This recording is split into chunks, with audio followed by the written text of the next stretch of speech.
अस्सलाम वालेकुम नाज़रीन, मैं हूँ आपकी मेज़बान नाइला भट्टी और नजर डालते हैं आज की अहम तरीन खबरों पर।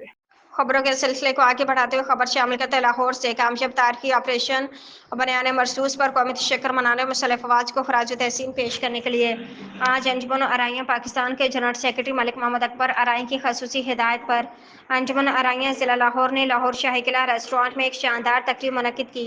इस तकरीब में अंजुमन आराइयाँ ज़िला लाहौर के अहदेदारान और खसूसी दोस्तों ने शिरकत की।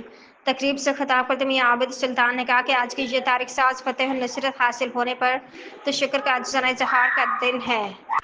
मियां Yasin Zahid advocate supreme court ने अपने खिताब में कहा फौज पाकिस्तान की फतेह हमारी तादी शिकागत की बेहतरीन अकास है। Mian Waqas Arshad advocate high court ने कहा कि वतन का दिफा फौज समेत हर पाकिस्तान का अवलिन फ़राइज़ है। इस तरह मियां मोहम्मद शरीफ, मियां कदीर, मियां वारिस, मियां लियाकत अली राब्ता सेक्रेटरी अंजुमन आराइयाँ ज़िला लाहौर, मियां जावेद, मियां अब्दुल सत्तार, मियां अब्दुल गफूर, महर मोहम्मद बूटा फाइनेंस सेक्रेटरी अंजुमन आराइयाँ ज़िला लाहौर ने अपने अपने खिताबात में पाकिस्तान की सालमत और आपसी इत्तेहाद पर जोर दिया।